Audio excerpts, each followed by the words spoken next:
Assalamualaikum warahmatullahi wabarakatuh. Perkenalkan, saya dari kelompok 1 Prodi S1 Manajemen Non-Reguler kelas B. Di sini saya akan mempresentasikan hasil diskusi kami. Izinkan saya memperkenalkan nama saya terlebih dahulu. Perkenalkan, nama saya Desinta Apriliana.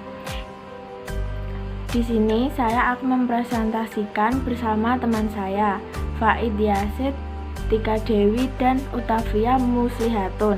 Di sini saya dan teman-teman saya akan mempresentasikan makalah yang berjudul Pola Keseimbangan Hidup di Dunia dan di Akhirat. Sebelumnya saya akan menjelaskan tentang pola keseimbangan hidup di dunia dan di akhirat. Pola keseimbangan hidup di dunia dan di akhirat. Kehidupan bersifat fana dan semu. Kehidupan sebenarnya adalah kehidupan mati, namun banyak manusia yang lupa atau melupakan diri. Maka mereka mengabaikan tujuan pencipta manusia untuk beribadah kepada Allah SWT. Di era perkembangan zaman yang semakin maju, terjadi kemerosotan dalam memelihara keimanan, seperti perekonomian yang berkembang justru memalingkan perhatian manusia lebih untuk mencari harta, bahkan sampai mendewakannya. Di sisi lain, terdapat sebagian umat muslim yang terjebak pada ibadah ritual semata dan cenderung meninggalkan perkara duniawi. Sepanjang hidupnya dihabiskan untuk beribadah dengan cara mengasingkan diri atau uzlah dari masyarakat dan berbagai cara lainnya. Dunia merupakan ladang akhirat. Siapa yang menanam kebaikan akan menanam kebaikan pula.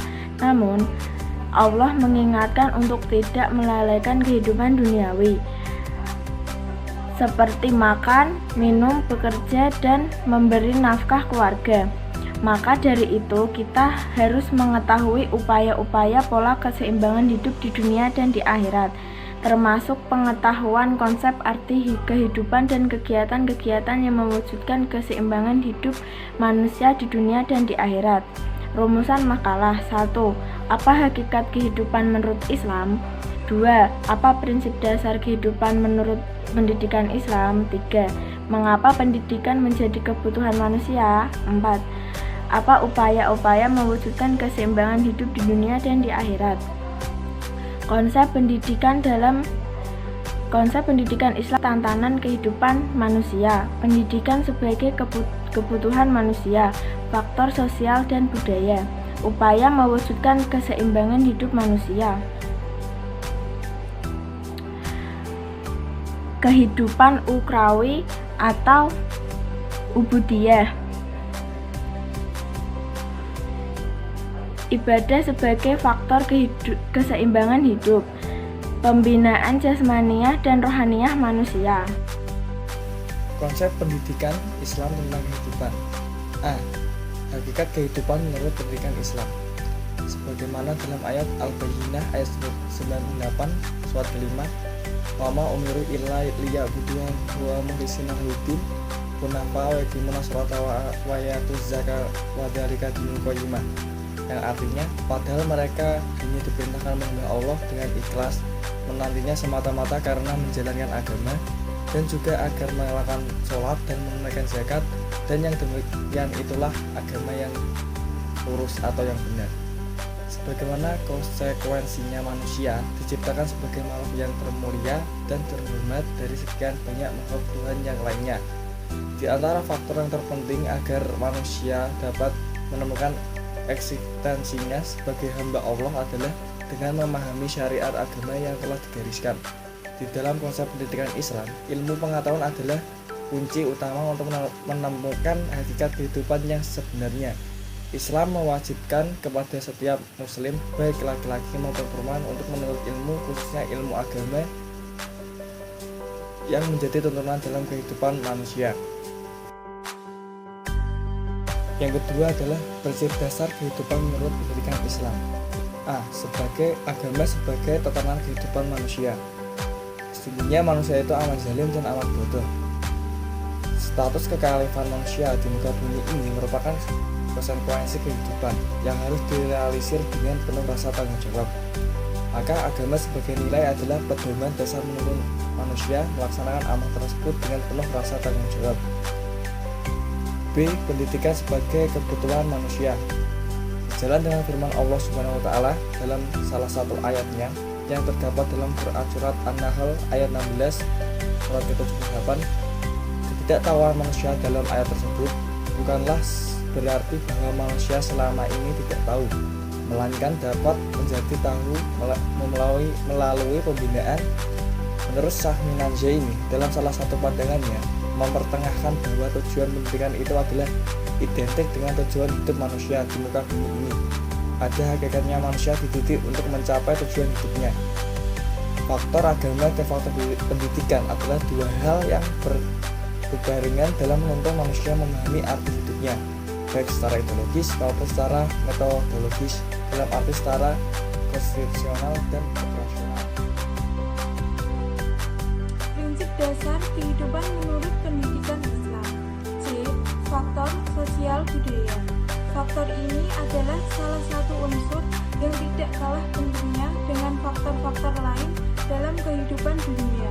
Sebab faktor sosial budaya meliputi seluruh aspek sosial yang berkaitan dengan alam sekitar, serta segala kreasi manusia. Agama sangat menghargai kebudayaan selagi tidak bertentangan dengan norma-norma agama. Dengan pengertian agama memberi kebebasan kepada manusia untuk berkreasi. Demikian halnya dengan pendidikan, tidak lain untuk mengembangkan pola budaya manusia sesuai dengan fitrahnya. Islam tidak melarang manusia untuk berusaha dan menikmati kesenangan dunia, serta mengadakan hubungan sosial terhadap sesama manusia. Bahkan Islam memerintahkannya. Islam memperbolehkan manusia menggunakan semua hal yang baik dalam hidup, memakai pakaian yang pantas, memakan makanan yang baik, dan mengambil bagian dalam hiburan yang sehat. Keanekaragaman corak dan pola budaya masyarakat dalam kehidupan sosial senantiasa memerlukan kontrol sosial yang dilandasi dengan nilai-nilai kemanusiaan ukhrawi atau ubudiyah. Ubudiyah dalam segi bahasa diambil dari kata abadah yang berarti mengabdikan diri. Sedangkan menurut syarah berarti menunaikan perintah Allah Subhanahu wa taala dalam kehidupan sehari-hari dengan melaksanakan tanggung jawab sebagai hamba Allah. Ibadah yang lazim dikenal oleh umumnya manusia seakan-akan hanya difokuskan kepada hal-hal berbentuk ritual semata-mata, yang sesungguhnya ibadah dalam pengertian yang lebih luas yaitu meliputi segala aktivitas manusia selagi hal tersebut mengarah ke jalan yang diridhoi Allah Subhanahu wa taala. Tuhan menciptakan segala yang ada di permukaan bumi dengan tujuan untuk kesenangan hidup manusia. Tetapi tujuan itu sesungguhnya adalah tujuan sementara atau tujuan yang pendek. Tujuan yang sesungguhnya adalah mengabdi kepada Allah Subhanahu wa taala dengan mengharapkan ridhonya, yaitu tempat yang kekal dan tujuan hakiki dalam kehidupan manusia. Meskipun hal tersebut adalah merupakan satu kesatuan yang saling mempengaruhi dalam mencapai kebahagiaan yang hakiki. Upaya mewujudkan keseimbangan hidup manusia. B. Ibadah sebagai faktor keseimbangan hidup. Kehidupan ini dalam pengertian Islam secara keseluruhan diperuntukkan untuk mencapai kebahagiaan yang hakiki di akhirat kelak. Manusia beribadah pada hakikatnya adalah konsekuensi dari kehidupan untuk mendapatkan ridha Allah Subhanahu wa taala. Manusia diperintahkan beribadah sebagai wujud nyata yang menunjukkan penghambaan diri terhadap Sang Penciptanya, sekaligus pernyataan tanda sujud dan terima kasih atas segala nikmat dan karunia-Nya yang dilimpahkan kepada manusia. Artinya, semua yang ada di bumi ini akan binasa, dan yang kekal zat Tuhanmu yang mempunyai kebesaran dan kemuliaan. Kekekalan Tuhan dalam pengertian tersebut mempunyai makna bahwa Tuhanlah yang Maha Kuasa, yang dapat menentukan segalanya, termasuk hari akhirat, di mana manusia akan memperoleh balasan atas segala yang diperbuat selama di dunia. sebagaimana yang disebutkan dalam Quran, yang artinya pada hari itu manusia keluar dari kuburnya dalam keadaan yang bermacam-macam, supaya diperlihatkan kepada mereka pekerjaan mereka. Barang siapa yang mengerjakan kebaikan seberat zarah pun niscaya dia akan melihat, dan barang siapa yang mengerjakan kejahatan sebesar zarah pun niscaya ia akan melihat pula. Dari beberapa ayat yang telah dikemukakan, maksudnya artinya ya, dapat dijadikan sebagai prinsip dasar dalam memahami aspek kehidupan ukhrawi yang menjadi tujuan akhir dari segala yang diusahakan manusia selama hidupnya di dunia ini. Pengabdian atau ibadah yang dilakukan manusia di dunia ini merupakan perantara yang dapat menjembatani menuju akhirat, sekaligus menentukan bahagia atau tidaknya dalam mencapai tujuan hidup yang abadi di akhirat. C. Pembinaan jasmaniah dan rohaniyah manusia. Aspek pembinaan jasmaniah dan rohaniyah ini dalam kaitannya dengan upaya untuk mewujudkan keseimbangan hidup manusia, diarahkan kepada faktor manusia sebagai subjek dan objek dalam menentukan aspek kehidupan duniawi dan aspek kehidupan ukhrawi. Manusia tidak dapat hidup secara layak dalam meniti perjalanan hidupnya tanpa keseimbangan jasmaniah dan rohaniyah. Melalui pembinaan keagamaan, demikian pula halnya dalam mencapai kebahagiaan di akhirat, memerlukan pengertian dan pemahaman yang lebih dalam tentang hakikat dan tujuan hidup manusia yang sebenarnya. Dalam konteks ini, pendidikan sebagai sarana utama dalam menunjang pembinaan jasmaniah dan rohaniyah manusia. Manusia tidak dapat hidup secara seimbang hanya dengan pendidikan jasmaniah. Sebaliknya, tidak bisa hidup secara seimbang tanpa pendidikan rohaniyah ya maksudnya. Untuk mewujudkan keseimbangan kedua dimensi tersebut hanya dapat melalui sistem pendidikan Islam, sebab pendidikan Islam adalah bimbingan jasmani rohani berdasarkan hukum-hukum agama Islam menuju kepada terbentuknya kepribadian utama menurut ukuran-ukuran Islam. Menurut Dr. Muhammad Fadil, pendidikan Islam adalah proses yang mengarahkan manusia kepada kehidupan yang baik dan mengangkat derajat kemanusiaannya sesuai dengan kemampuan dasar dan kemampuan ajarnya. Keberadaan manusia di dunia ini dalam pandangan Islam diibaratkan seorang musyafir dalam perjalanan yang hanya numpang istirahat, yang sebentar lagi melanjutkan perjalanannya ke arah tujuan akhir. Tujuan sementara yang ingin dicapai manusia di dunia adalah memanfaatkan kehidupan untuk berbuat baik sebanyak mungkin dalam rangka menghadapi hari esok dengan penuh persiapan. Sebagaimana orang yang akan bepergian jauh harus mempersiapkan bekal dan kebutuhan setelah sampai pada tempat tujuan. Pendidikan dalam pandangan Islam tidak lain kecuali merupakan alat penunjang untuk mempersiapkan manusia menghadapi tujuan akhirnya.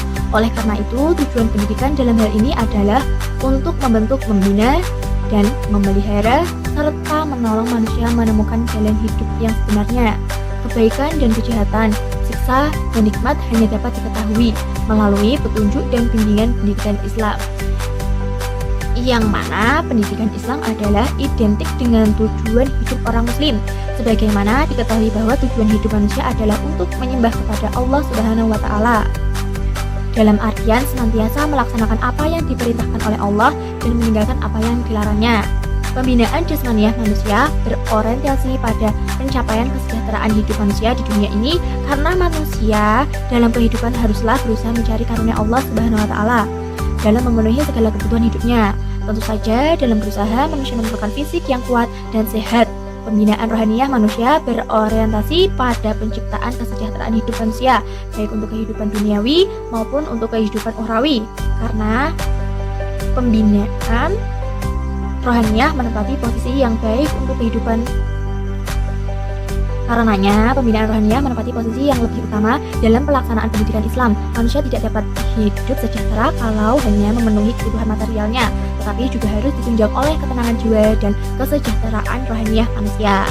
Kebutuhan manusia pada pendidikan jasmaniah hanyalah semata-mata untuk kepentingan dan kesejahteraan duniawi dan kehidupan material, yang tetap membutuhkan ketenangan dan kesejahteraan rohaniyah, sedangkan yang menentukan kebahagiaan hidup manusia yang kekal abadi di akhirat hanya semata-mata digambarkan oleh aspek rohaniyahnya.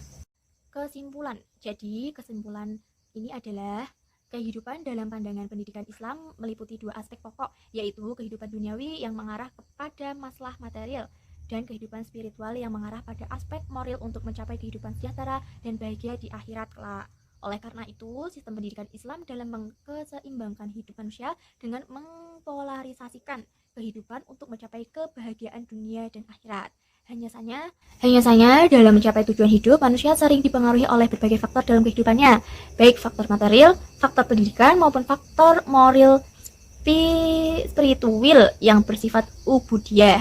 Maka diperlukan pendidikan Islam sebagai sarana dalam menunjang pencapaian tujuan hidup manusia, baik di dunia maupun di akhirat kelak, secara berimbang dengan melalui pembinaan jasmaniah dan pembinaan rohani manusia. Tujuan hidup manusia mencakup tujuan sementara dan tujuan pokok. Tujuan sementara adalah tujuan hidup dunia, sedangkan tujuan pokok adalah mengabdi kepada Allah Subhanahu wa taala demi mencapai kebahagiaan di akhirat kelak. Kehidupan duniawi adalah kehidupan yang bersifat temporer, sedang kehidupan ukhrawi adalah kehidupan yang kekal abadi, yang hanya dapat melalui tuntunan pendidikan Islam yang dijiwai oleh prinsip-prinsip Islam. Oleh karena itu, segala sifat dan aktivitas hidup di dunia ini adalah merupakan suatu ukuran untuk menentukan dalam mencapai tujuan hidup manusia yang hakiki, yaitu mengabdi kepada Allah Subhanahu wa taala.